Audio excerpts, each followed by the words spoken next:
사내 익명 게시판에 들어갔습니다. 그리고 오랫동안 고민한 끝에 장문의 폭로글을 작성했죠. 국제선 퍼스트클래스 담당 승무원과 신입 남자 승무원의 불륜관계에 대한 제보입니다. 누군가의 아내이자 누군가의 상사이자 누군가의 후배인 이들이 어떻게 회사의 품위를 손상시키고 있는지 알려드립니다. 글과 함께 증거 사진들도 첨부했어요. 카페에서 손을 잡고 있는 모습, 한강공원에서 어깨에 팔을 두르고 있는 모습, 차 안에서 키스하는 모습까지. 안녕하세요. 특종 실화 채널입니다. 오늘의 실화 사연 들어보실까요? 안녕하세요. 저는 현재 39의 나이에 국제선 조종사로 일하고 있는 박민석이라고 합니다. 제 이야기를 나누고 싶어서 이렇게 사연을 보냅니다. 결혼 생활 5년 차 제 아내의 배신을 알게 된 과정과 그 이후의 이야기입니다. 그녀는 나보다 10살 어렸습니다. 사실 저는 오랫동안 비혼주의자였어요. 가끔씩 만나는 여자친구들은 있었지만 결혼이라는 틀에 갇히기 싫었죠. 자유롭게 하늘을 날고 싶었던 거예요. 그런 제 삶에 세연이 들어왔습니다. 처음 그녀를 본 건 인천에서 파리로 가는 장거리 노선이었어요. 신입 승무원이었던 세연은 자신감 넘치는 미소로 승객들을 응대하고 있었죠. 비행이 끝난 후 파리의 한 카페에서 우연히 마주쳤습니다. 저는 그때 이미 40이 넘었고 세연은 30이 채 안 된 여성이었어요. 혼자 앉아 계시네요. 합석해도 될까요? 그녀가 먼저 다가왔죠. 그날 밤 우리는 파리의 거리를 함께 걸었어요. 세느강을 따라 걸으며 이야기를 나누었죠. 그녀의 웃음소리가 파리의 밤 공기를 타고 울려 퍼졌습니다. 처음엔 단순한 동료 관계였어요. 같은 노선에 배정될 때마다 함께 식사하고 현지에서 시간을 보내곤 했죠. 점점 그 시간들이 기다려지기 시작했습니다. 세연이 없는 비행은 왠지 허전했어요. 6개월 정도 지났을 때였을까요? 도쿄 비행 후 호텔바에서 술을 마시던 중이었습니다.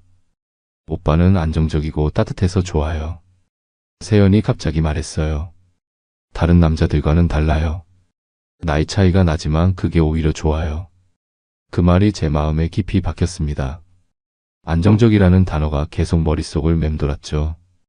그동안 자유를 추구하며 안정을 거부했던 제가 누군가에게 안정감을 준다는 사실이 묘하게 기뻤어요. 물론 주변에서는 걱정이 많았습니다. 동료 조종사들은 나이 차이가 너무 크다며 고개를 저었고 제 부모님도 그 아이는 아직 점잖아라며 반대했죠. 하지만 세연의 그 말, 오빠는 안정적이고 따뜻해서 좋아요라는 말이 제게는 마법처럼 작용했습니다. 1년 정도 연애를 하고 저는 프로포즈했어요. 밀라노의 두오모 앞에서요. 생각해보면 그때가 제 인생에서 가장 행복한 순간이었을지도 모르겠네요. 세연의 눈에서 눈물이 흘러내릴 때 제 삶이 완전히 달라질 거라고 생각했습니다. 좋은 의미로요. 결혼식은 소박했어요. 양가 가족들과 몇몇 친한 친구들만 초대했죠. 세연은 순백의 웨딩드레스를 입고 환하게 웃었고 저는 그런 그녀를 보며 세상을 다 가진 것 같은 기분이었습니다. 나이 차이? 그때는 그게 문제가 될 거라고 생각하지 않았어요. 사랑은 그런 걸 뛰어넘을 수 있다고 믿었으니까요. 언제부턴가 달라졌습니다. 결혼 5년 차가 되던 해 봄이었어요. 세연은 승진해서 국제선 퍼스트클래스 담당 승무원이 되었고 저는 여전히 같은 노선을 오가는 조종사였죠. 물론 그녀의 성공이 자랑스러웠어요. 하지만 그 성공이 우리 사이에 보이지 않는 벽을 만들기 시작했다는 건 나중에야 깨달았습니다. 오늘은 어땠어? 퇴근한 세연에게 물었죠. 그냥 평범했어. 피곤하니까 그냥 좀 혼자 있고 싶어. 이런 대답이 잦아졌어요. 예전에 세연은 하루 일과를 상세히 들려주곤 했는데 말이죠. 승객이 어땠는지, 동료들과 있었던 재미있는 에피소드, 심지어 기내식 메뉴까지. 그 모든 소소한 이야기들이 우리의 대화를 채웠었는데요. 주말에도 세연은 동기들 모임이 있어라며 집을 비웠습니다. 전에는 저를 데려가곤 했는데 어느 순간부터 오빠까지 오면 애들이 불편해할 거야 라는 말을 하기 시작했죠. 침대에 누워 천장을 바라보며 생각했어요. 내가 너무 늙어 보였나? 나이 차이 이제 와서 문제가 되는 걸까? 자꾸만 자책하게 됐습니다. 세연의 세계와 제 세계가 점점 멀어지는 기분이었어요. 우리 오랜만에 데이트할까? 그 용기를 내어 제안했죠. 지금? 나 내일 비행 있는데. 세연은 화장대 앞에서 화장을 지우며 대답했어요. 아니 내 스케줄에 맞춰서. 예전처럼 파리에서 하루 보내거나 오빠, 우리 신혼부부도 아니고 그냥 편하게 지내자. 그녀의 목소리에는 약간의 짜증이 묻어 있었어요. 그날 밤 세연의 휴대폰이 울렸습니다. 문자 메시지였죠. 새벽 1시가 넘은 시간이었어요. 보통 같았으면 신경 쓰지 않았겠지만 그날따라 유독 신경이 쓰였습니다. 세연은 자고 있었고 전 옆에서 책을 읽고 있었죠. 휴대폰 화면이 잠시 밝혀지며 메시지 일부가 보였어요. 오늘 너무 재밌었어. 다음에 또. 보낸 사람의 이름은 도윤 팀장님이었습니다. 도윤. 그 이름을 처음 들어본 건 아니었어요. 세연이 종종 언급했던 신입 남자 승무원이었죠. 젊고 능력 있는 친구라고 소개했던 기억이 납니다. 그런데 새벽에 문자라니. 다음날 아침 세연에게 물었어요. 혹시 도윤이라는 사람 알아?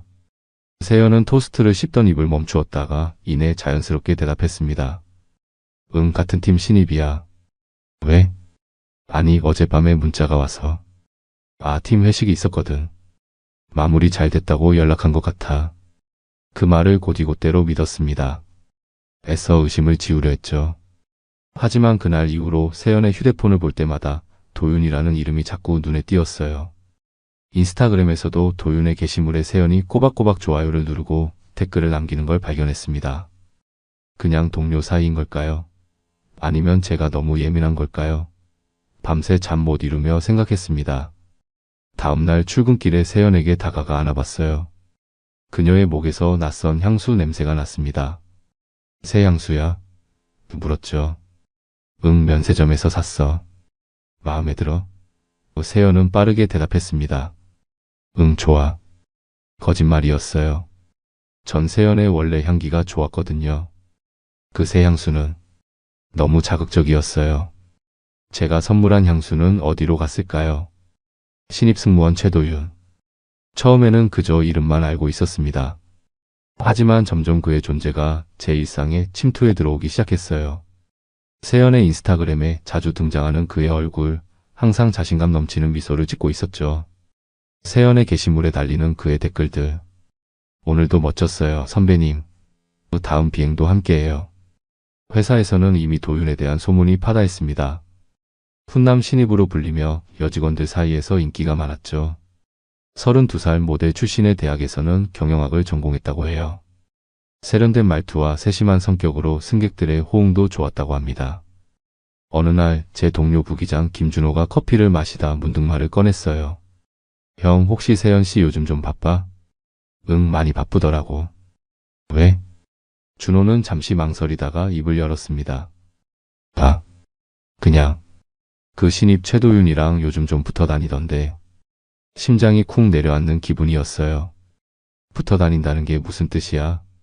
아니, 그냥 같이 점심도 자주 먹고 출퇴근도 가끔 같이 하더라고. 물론 같은 팀이니까 당연한 거일 수도 있지. 그날 이후로 전 도윤에 대해 더 알아보기 시작했습니다.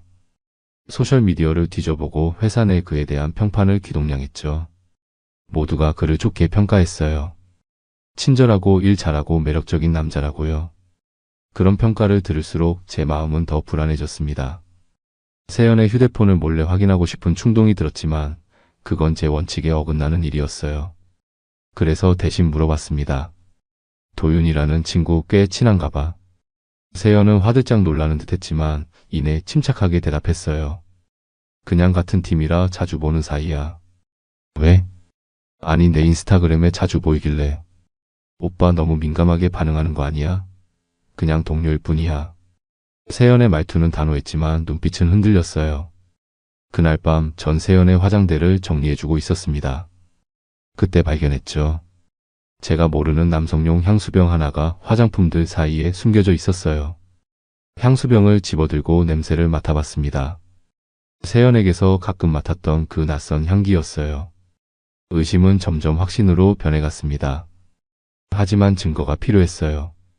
확실한 증거 없이 세연을 의심하고 싶지 않았거든요. 그래서 조용히 상황을 지켜보기로 했습니다. 그러던 중 운명적인 기회가 찾아왔어요. 세연과 도윤이 함께 탑승하는 파리행 비행기의 기장으로 제가 배정된 겁니다. 보통은 그런 일이 잘 없었는데 원래 예정되었던 기장이 급히 빠지면서 제가 투입된 거였죠. 그날 아침 세연에게 말했습니다. 오늘 파리행 비행기 기장이야. 네가 탑승하는 그 비행이. 세연의 표정이 순간 굳었어요. 그래. 그럼 오늘 같이 가네. 비행 중 기내를 순회하던 중이었습니다. 퍼스트 클래스 승객들이 모두 취침 중인 시간대였어요. 갤리긴의 주방 쪽으로 가려다가 기내 뒤편에서 들려오는 웃음소리에 발걸음을 멈췄습니다. 그곳에는 세연과 도윤이 있었어요. 도윤이 세연의 팔을 잡고 무언가를 속삭이고 있었고 세연은 얼굴을 붉히며 웃고 있었죠. 그건 분명 업무적인 대화가 아니었어요. 그건 감정이었습니다. 살면서 처음 느껴본 배신감이 온몸을 뒤덮었어요. 파리에 도착한 후 전 바로 호텔로 향했습니다. 다른 승무원들과 함께 식사하자는 제안도 모두 거절했어요. 혼자 있고 싶었거든요. 호텔방에 들어서자마자 미니바에서 위스키를 꺼내 한 잔, 두 잔. 계속 마셨습니다. 새벽 3시 치기가 오른 상태에서 세연에게 문자를 보냈어요. 어디야? 대답은 없었습니다. 다시 한번 보냈죠. 지금 누구랑 있어? 10분 후 답장이 왔어요. 오빠 잘 준비 중이야. 왜? 거짓말이었죠. 세연의 방불은 꺼져 있었으니까요. 제 방은 그녀의 방 바로 맞은편이었거든요. 다시 문자를 보냈습니다. 거짓말하지 마. 내 방 불 꺼져 있어. 그 후로 답장이 오지 않았어요. 아침까지 잠도 못 자고 기다렸습니다. 아침 7시 복도에서 발소리가 들렸어요. 조용히 문을 열고 밖을 내다봤죠. 세연이 자기 방으로 들어가는 모습이 보였습니다. 피곤해 보였지만 얼굴에는 미소가 있었어요. 서울로 돌아오는 비행 내내 침묵이 이어졌습니다. 세연은 저를 피하는 듯했고 전 그녀를 직면할 용기가 나지 않았어요. 집에 도착해서야 입을 열었습니다. 파리에서. 어디 있었어? 세연은 잠시 망설이다 대답했어요. 친구들이랑 있었어. 친구? 누구? 그냥 승무원들이랑 같이 술 마시고 있었어. 더 이상 묻지 않았습니다. 대신 그날부터 세연의 행동을 더 주의 깊게 관찰하기 시작했어요. 늦은 귀가가 잦아졌고 주말에는 거의 집에 있지 않았습니다. 힐링이 필요해라며 혼자 여행을 가기도 했죠. 그러던 어느 날 세연의 화장대를 정리하다가 발견했습니다. 고급 향수와 함께 있던 섹시한 속옷들. 검은색 레이스가 달린 속옷이었어요. 제가 선물한 적도 없고 세연이 제 앞에서 입은 적도 없는 그런 옷이었습니다. 손이 떨렸어요. 그 속옷을 들고 세연에게 다가갔습니다. 이거 뭐지? 세연은 놀란 듯 쳐다보더니 이내 침착하게 대답했어요. 그냥 친구들이랑 놀 때 입는 거야. 예민하게 굴지 마. 친구들이랑 놀 때 이런 속옷을 왜 입어? 오빠 내가 뭘 입든 그건 내 자유잖아. 요즘 자꾸 이상한 의심을 하는 것 같은데 그러지 마. 피곤해.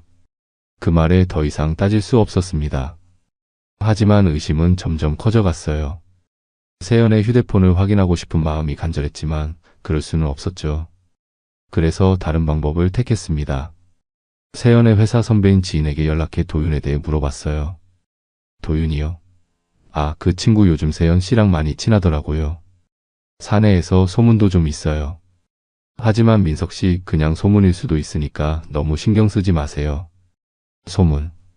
이미 사내에서 소문이 돌고 있었던 겁니다. 제 아내와 그 남자에 대한 소문이요. 얼마나 많은 사람들이 알고 있었을까요? 얼마나 많은 사람들이 저를 뒤에서 불쌍하게 여겼을까요? 세연을 직접 추궁하고 싶었지만 확실한 증거가 필요했어요. 그리고 그 증거는 곧 찾아왔습니다. 그날은 제 휴일이었어요. 집에서 책을 읽으며 시간을 보내고 있었죠.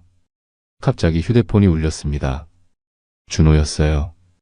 형 미안한데 좀 알려줘야 할 것 같아서. 뭔데? 세연 씨랑 도윤이 지금 회사 근처 카페에서 같이 있어. 내가 우연히 봤어. 심장이 빠르게 뛰기 시작했어요. 고마워 준호야. 즉시 차를 몰고 나갔습니다. 회사 근처 카페들을 하나씩 둘러보았어요. 30분쯤 지났을까요? 그들을 발견했습니다. 유리창 너머로 보이는 세연과 도윤. 도윤이 세연의 손을 잡고 있었어요. 세연은 수줍게 웃고 있었고요. 그 모습을 보는 순간 온몸에 힘이 빠졌습니다. 차 안에 앉아 그저 바라보기만 했어요. 1시간쯤 지났을까 그들이 카페를 나왔습니다. 도윤이 세연의 어깨에 팔을 두르더니 주차장으로 향했어요. 저는 조심스럽게 차를 몰아 그들을 따라갔습니다. 도윤의 차에 세연이 타는 모습이 보였어요. 그들은 어디로 향하는 걸까요? 집으로? 호텔로? 상상하기도 싫은 장소들이 머릿속을 스쳐 지나갔습니다. 30분 정도 그들의 차를 미행했어요. 마침내 한 아파트 단지 앞에 차가 멈췄습니다. 도윤의 집인 것 같았어요. 세연이 내리고 도윤도 함께 내렸습니다. 그들은 나란히 아파트로 들어갔어요. 그 순간 차를 몰고 돌진하고 싶은 충동이 들었습니다. 하지만 물론 참았어요. 대신 주차를 하고 기다렸습니다. 2시간, 3시간, 5시간이 지났을까요? 밤 10시가 넘어서야 세연이 아파트에서 나왔습니다. 도윤이 그녀를 배웅하는 모습이 보였어요. 작별 인사로 포옹을 하는 그들. 세연은 택시를 타고 떠났습니다. 저는 그대로 차 안에 앉아 있었어요. 온몸이 떨렸습니다. 분노, 배신감, 절망. 모든 감정이 한꺼번에 밀려왔어요. 집에 돌아가지 않고 호텔을 잡았습니다. 세연에게는 오늘 친구 만나고 늦게 들어가기라고 문자만 보냈어요. 얼마나 아이러니한 상황인가요? 제가 거짓말을 하고 있었으니까요.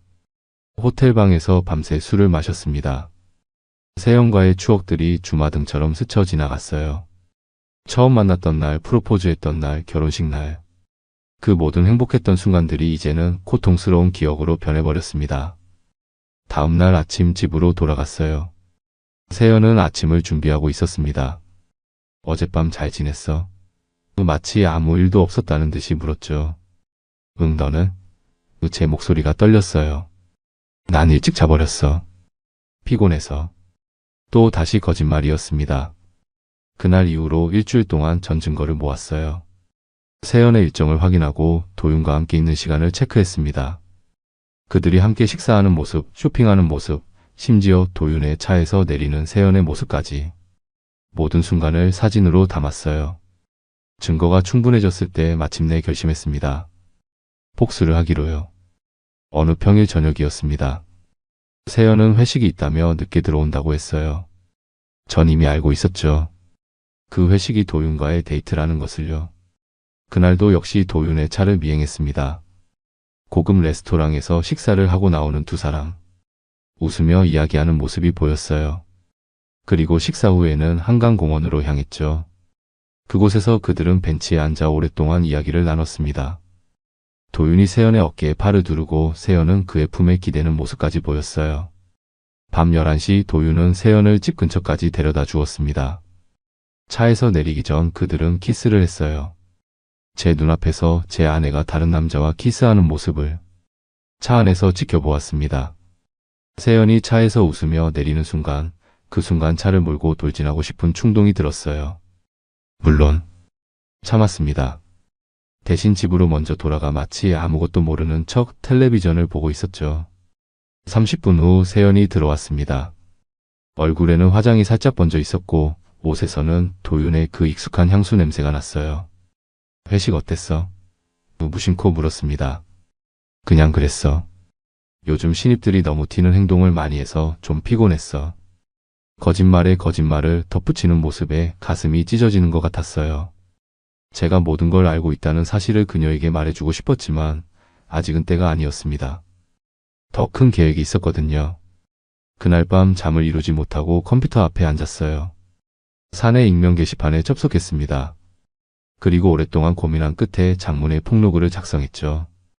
국제선 퍼스트클래스 담당 승무원과 신입 남자 승무원의 불륜관계에 대한 제보입니다. 누군가의 아내이자 누군가의 상사이자 누군가의 후배인 이들이 어떻게 회사의 품위를 손상시키고 있는지 알려드립니다. 글과 함께 증거 사진들도 첨부했어요. 카페에서 손을 잡고 있는 모습, 한강공원에서 어깨에 팔을 두르고 있는 모습, 차 안에서 키스하는 모습까지. 물론 얼굴은 흐리게 처리했지만 회사 사람들이라면 누구인지 쉽게 알아볼 수 있을 정도였습니다. 게시 버튼을 누르는 손가락이 떨렸어요. 이것이 옳은 일일까? 하지만 더 이상 참을 수 없었습니다. 배신의 고통을 그들도 느껴봐야 했어요. 결국 버튼을 눌렀죠. 다음날 아침 회사는 발칵 뒤집혔습니다. 모두가 그 게시물에 대해 이야기하고 있었어요. 누가 올렸는지 누구의 이야기인지. 곧 모두가 세연과 도윤이란 걸 알게 되었죠. 점심시간 세연에게서 전화가 왔습니다. 오빠 큰일 났어. 누가 사내 게시판에 나랑 도윤 씨에 대한 글을 올렸어. 다 거짓말이야. 우리 사이에 아무 일도 없었는데. 목소리가 떨리고 있었어요. 정말? 누가 그런 짓을 했을까? 저도 연기를 했습니다. 모르겠어. 하지만 이것 때문에 우리 둘 다 감사부에 소환됐어. 오빠 어쩌면 좋지? 걱정하지 마. 사실이 아니면 밝혀질 거야. 그 말을 하면서도 가슴이 아팠어요. 제가 이런 일을 벌이다니. 그날 오후 회사는 특별 감사를 시작했습니다. 도윤은 징계성 대기 발령을 받았고 세연도 감봉 조치가 내려졌어요. 그들의 불륜 사실이 어느 정도 인정된 셈이었죠. 그날 밤 세연은 울면서 집에 돌아왔습니다. 오빠 난 정말 아무 잘못도 없어. 도윤 씨랑은 그냥 친한 사이였을 뿐이야. 그럼 사진들은? 키스하는 장면까지 있다며?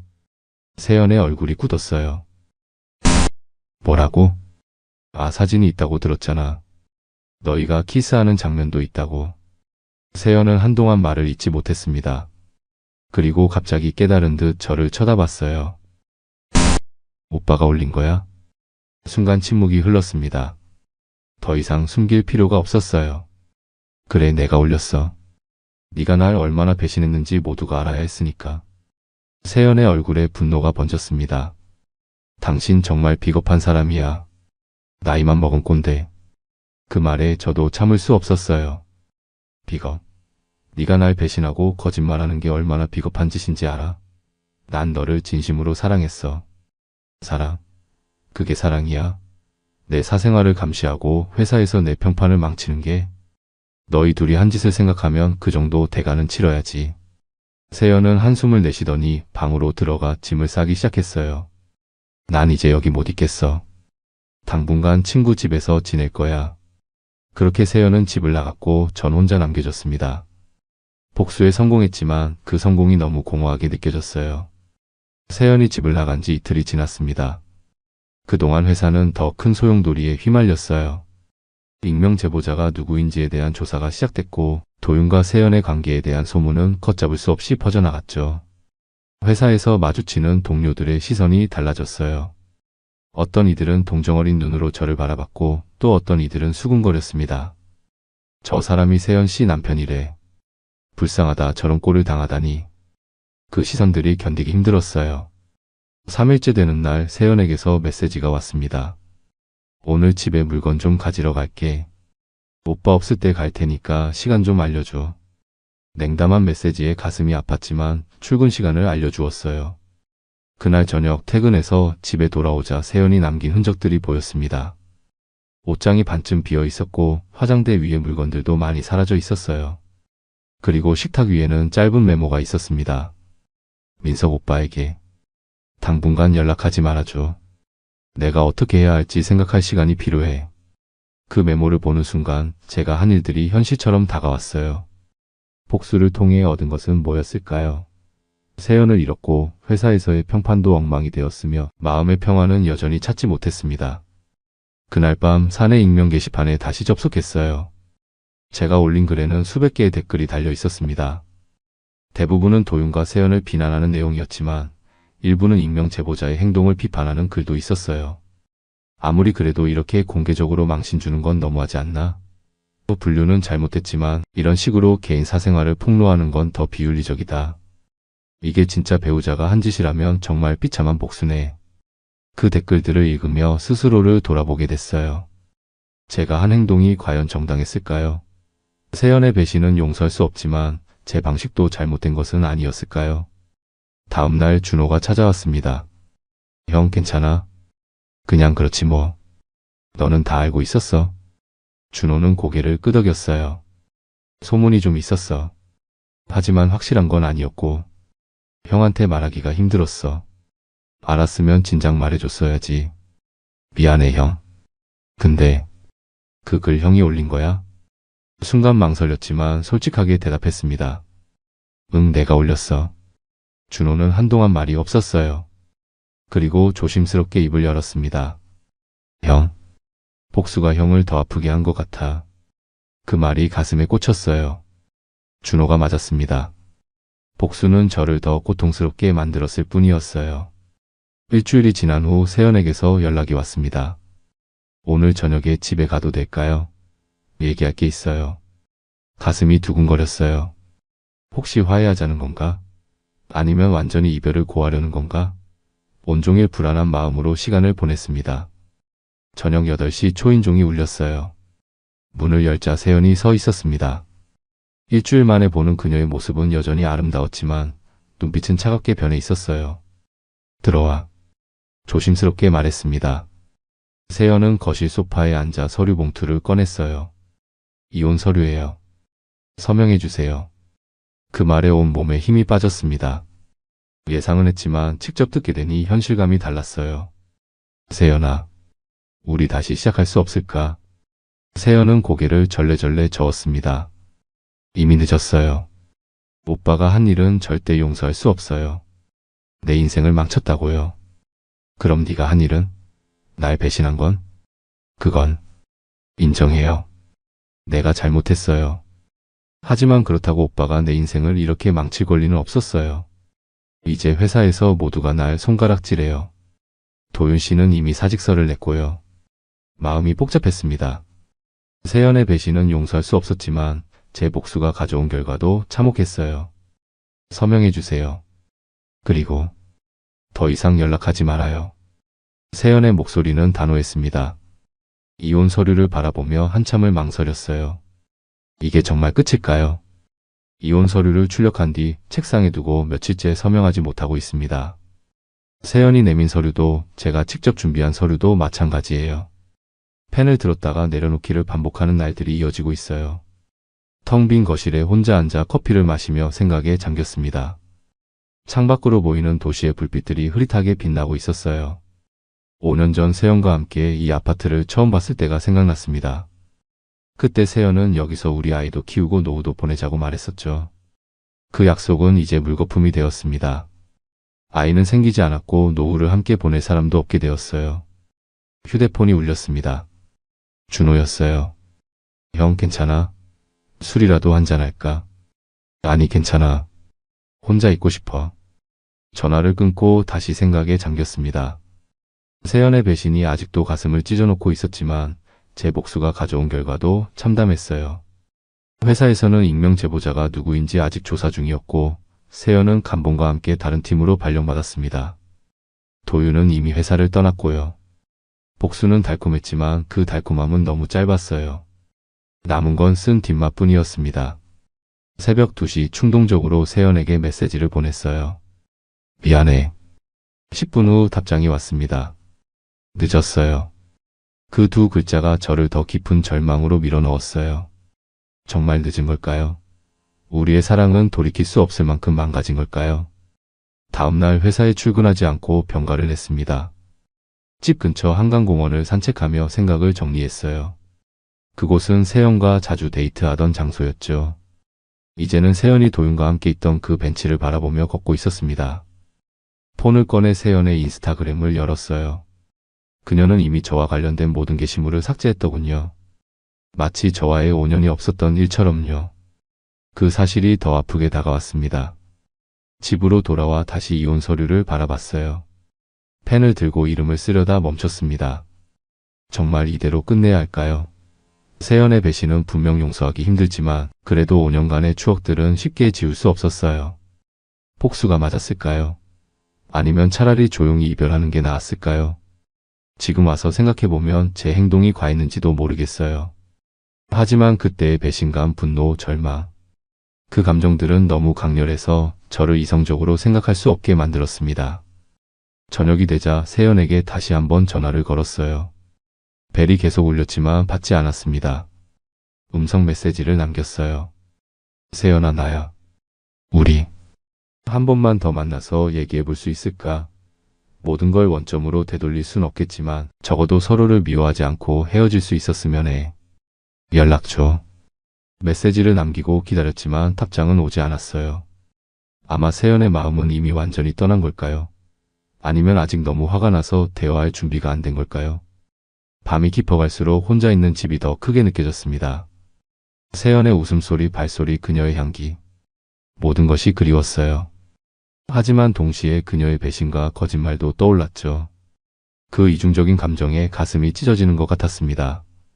내가 부족했던 걸까? 아니면 그냥 사랑이 끝난 걸까? 지금 나는 그냥 멈춰 있습니다. 누구의 편도 아니고 어떤 결론도 없이 그저 너무 힘들어요. 세연의 배신은 분명 잘못된 일이었습니다. 하지만 제 복수 방식도 옳지 않았어요. 둘 다 너무 많은 상처를 입혔고 이제는 돌이킬 수 없는 강을 건넌 것 같네요. 이제 저는 어떻게 해야 할까요? 이혼 서류에 서명하고 새 출발을 해야 할까요? 아니면 마지막으로 화해를 시도해 볼까요? 정답을 모르겠습니다. 그저 이 아픔이 언젠가는 줄어들기를 바랄 뿐이에요. 지금 제 이야기를 들으신 여러분들은 어떻게 생각하시나요? 제가 너무 과했을까요? 아니면 세연의 배신이 더 큰 잘못일까요? 저라면 어떻게 했을지 여러분의 생각이 궁금합니다. 저는 여전히 혼자 이 거실에 앉아 커피가 식어가는 것을 바라보며 답을 찾지 못하고 있습니다. 사랑했던 만큼 미워하게 된다더니 그 말이 이렇게 아프게 다가올 줄은 몰랐네요.